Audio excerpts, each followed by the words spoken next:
요즘도 보면 이렇게 미국 같은 나라, 러시아 같은 나라, 이렇게 우주 과학이 발달한 나라에서는 외계 생명체를 찾지요. 외계 생명체를 찾을 때 뭘 가장 중요하게 보느냐 혹시 아세요? 그 행성에 물이 있는지 없는지를 가장 중요하게 봅니다. 설사 산소가 없다 할지라도 물이 있으면, 물이 분해되면 산소가 나오기 때문에 물이 있는지 없는지를 봅니다. 하물며 우주에서도 물이 그토록 중요한데 이 땅에서 물이 중요할까요? 안 중요할까요? 엄청 중요하죠. 하다못해 우리 몸도 약 70%가 뭐래요? 물이래요. 오늘 구약에 나오는 말씀과 복음서에 나오는 말씀은 공통 주제가 있는데 뭘 것 같아요? 물입니다. 물 때문에 벌어지는 일입니다. 구약 성경에서는 마실 물이 없어서 이스라엘 백성들이 하나님 앞에서 큰 소리 내고 반항하다가 생기는 일이고, 요한복음은 예수님께서 오히려 목마른 자가 되셔서 사마리아 여인에게 마실 물을 달라 하는 그런 이야기부터 시작이 되고 있습니다. 물론 사마리아 여인도 목이 마르기에 또는 물이 필요하기에 이 우물가에 와 있습니다. 그런데 문제가 뭐냐 하면요, 그럼 우리가 물만 잘 마시면 목마름이 사라질까요? 가끔 가다 보면 물이 없어서 목마른 게 아니라 인생의 갈증을 느낀다 하는 분들이 꽤 많습니다. 아무리 열심히 달려도 타는 목마름을 멈출 수 없다는 분들도 있습니다. 대체 왜 인생이 목마를까요? 생수를 아무리 들이켜도 무슨 음료를 마셔도 제하여지지 않는 이 인생의 갈증 왜 생긴다고 보십니까? 오늘 하나님의 말씀은 로마서에서 물이라는 표현은 안 써도 이런 말씀을 하십니다. 로마서 5장 5절 말씀 끝부분을 보면 하나님의 사랑이 우리 마음에 부은 바 됨이니 라고 되어 있는데, 부은 바라는 표현이 사실은 액체가 터져 나오는, 쏟아 부어지는 그런 이미지입니다. 하나님의 사랑을 놓고 어떻게 표현하느냐 하면 마치 폭포수 같은 물이 쏟아지는 것처럼 표현을 하고 있습니다. 오늘도 우리의 삶 가운데 쏟아져 내려야 되는 물은 단순히 우리가 마시는 물이 아니라 하나님의 사랑이라는 것을 알게 됩니다. 사랑하는 자가 목마르지 않습니다. 내 주위에 원수가 한 100명쯤 있다고 생각해 보세요. 여러분들 삶 가운데 기쁨이 있을 것 같아요? 내 주위에 100명이나 되는 원수가 언제 나를 해코지할지도 모르고 언제 내 생명을 앗아갈지도 모르고 항상 두려움 속에, 공포 속에 살 겁니다.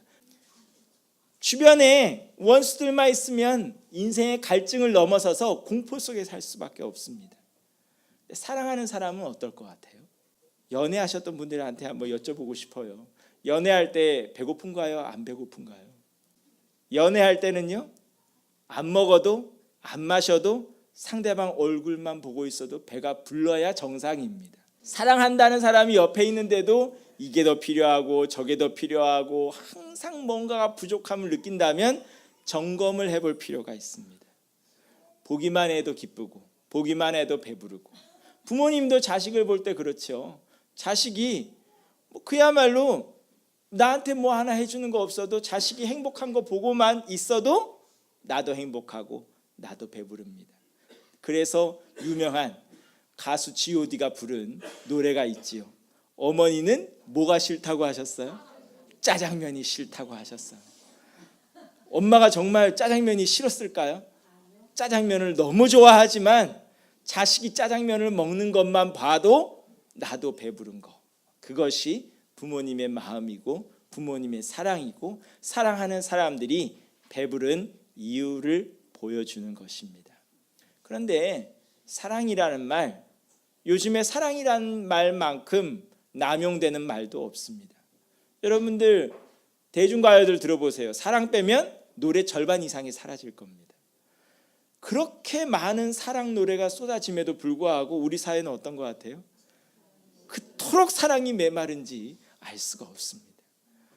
뭔가 잘못됐다는 소리죠. 사랑은 사랑인데 하나님께서 기뻐하시는 사랑이 아니라는 것을 의미하는 것입니다. 그러면 하나님께서 기뻐하시는 사랑은 어떤 사랑일까요? 로마서 말씀 5장 말씀으로 돌아와 보면 1절에 제일 먼저 나오는 단어 중에 하나가 화평이라는 단어입니다. 화평은요, 서로 친해지는 거라고도 볼 수 있는데 누가 먼저 손 내밀어야 될까요? 상대방이 손 내밀 때까지만 기다리면, 그렇게 밀당을 하면 여러분이 주님 앞에 서는 그날까지 사랑을 못할지도 모릅니다. 사랑은 내가 먼저 화평을 추구하고, 내가 먼저 원수된 것을 내려놓고 나의 쓴뿌리를 뽑아내고 주님 앞에서, 사람들 앞에서 내 마음 문을 열어 젖힐 때, 화평의 문을 열 때, 그때 하나님의 사랑은 시작이 됩니다. 그런데 문을 여는 게 사실은 쉽지는 않아요. 왜 쉽지 않을 것 같아요? 믿음이 없기 때문에 쉽지 않아요.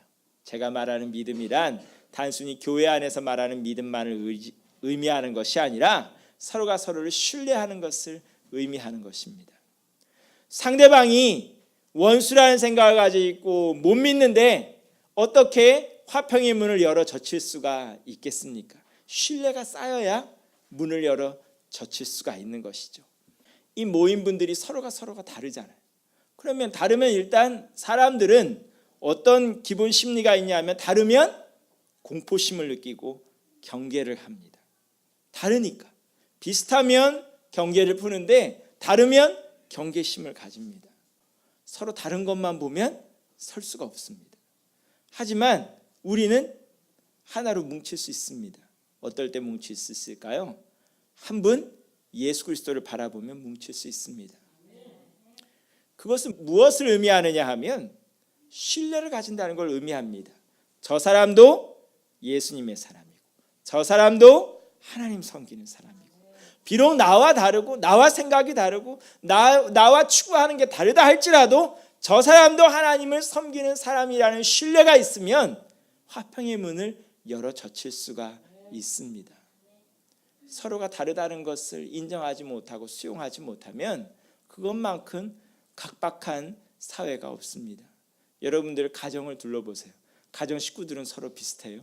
하다못해 일란성 쌍둥이도 다른 점이 있기 마련입니다. 다른 것만 보고 그 다른 것 가지고 서로 아웅다웅 싸우면 거기에는 아무런 긍정적인 열매가 맺힐 수가 없습니다. 서로에 대해서 신뢰를 가져보십시오. 가정에서는 어떤 신뢰를 가지면 될까요? 비록 부모님과 자식이 다르다 할지라도, 형제가 서로 다르다 할지라도 저 사람도 나도, 부모님도 나도, 형제도 나도 서로가 서로를 사랑하는 한 식구라는 거에 대한 신뢰를 가져보십시오. 일터에서도 어떻게 하면 좋을까요? 저 사람이 일하는 방식 다르고 내가 일하는 방식 다르고 서로 다르지만 우리 모두 이 회사를 사랑한다는 신뢰를 가져보십시오. 우리 교회도 서로가 달라도 어떻게 해요? 다 하나님 섬기는 사람이라는 신뢰를 가져보십시오. 거기서부터 사랑이 생기기 시작합니다. 저 사람은 왜 저 모양이지가 아니라 저 사람은 저렇게도 하나님을 섬기네 하고 다름을 인정해 보십시오. 그리고 나서 3절을 보면 나오는 단어가 환난이라는 단어가 나옵니다. 진짜 사랑은 어떨 때 빛나느냐 하면 어려울 때 빛납니다. 세상에 환경 좋을 때 사랑 못할 사람이 어디 있어요? 환경 좋으면 다 사랑한다 그래. 그런데 진짜 사랑하는 사람은 어떨 때 사랑하는 사람이에요? 어려울 때 사랑하는 사람. 우리 반석영광교회는 어려우면 어려울수록 더 사랑하는 교회가 될 수 있기를 원합니다. 좋을 때만 사랑하면 그것이 어떻게 진정한 사랑이 될 수 있겠습니까? 어려울 때, 눈물 흘릴 때 같이 울어주는 사람, 어려울 때 같이 어깨동무해주고 감싸줄 수 있는 사람, 그 사랑이 바로 우리 가운데 있는 사랑이 되기를 원합니다. 환난 가운데서 빛나는 사랑은 그래서 인내를 가집니다. 4절에 나오는 표현이죠. 인내가 있습니다. 참아야 되는 것이죠. 사랑한다 하면서 조금 더 참지 못한다, 그거 사랑 아닙니다. 사랑하는 사람은 반드시 참습니다. 저 사람이 진짜 나를 사랑하나 안 하나를 보려면 뭘 보면 돼요? 얼마나 참을 수 있는지를 보면 됩니다. 나를 엄청나게 사랑한다고 하는데 자기 마음에 안 드는 것은 조금 더 참지 못한다. 점검해 볼 필요가 있습니다. 오늘도 우리가 서로 인내할 수 있기를 원합니다. 그런가 하면 진짜 사랑에는 소망도 있습니다. 동정심과 사랑을 구별하는 데는 바로 이 소망이 있는가 없는가가 중요한 역할을 합니다. 예를 들면 이런 거예요. 길 가다가 노숙하시는 분들, 길거리에서 동냥하는 분들이 있잖아요. 그런 분들에게 우리가 때로는 그 모금하는 깡통 속에 동전을 넣기도 하고 지폐를 넣기도 하고 도와줍니다. 근데 그것을 놓고 진짜 사랑이라고 하기에는 조금 애매합니다. 왜 그럴 것 같아요? 그분에 대해서 우리가 소망을 가지고 있느냐가 문제가 되기 때문입니다. 단순히 불쌍해서 도와주는 동정심이지 그것을 놓고 사랑이라고 표현을 안 한다 이 소리입니다. 정말 사랑은 어떤 게 사랑일까요? 학교에서 문제아로 잡혀온 아이들, 비행 청소년으로 잡혀온 아이들, 그 아이들을 놓고 경찰서까지 쫓아다니면서 끌어내고 다 이르고 먹을 거 사주시는 선생님, 그 선생님에 대해서는 우리가 제자를 사랑한다고 표현합니다. 왜 그럴 것 같아요? 그렇게 해주는 이유 자체가 제자에 대해서 소망을 품고 있기 때문입니다. 오늘도 부모님들이 자녀들 마음에 안 드는 것 많이 있지요. 마음에 차지 못한 것 많이 있습니다. 최근에도 제가 기사를 읽어보니까 기가 막힌 기사가 나오더라고요. 초등학교 3학년도 아니고 3살 때부터 수학학원을 보내더라고요. 어느 나라일 것 같아요? 우리나라 대한민국. 3살 때부터 수학학원을 보낸대요. 그 모든 결과들이 왜 벌어지냐?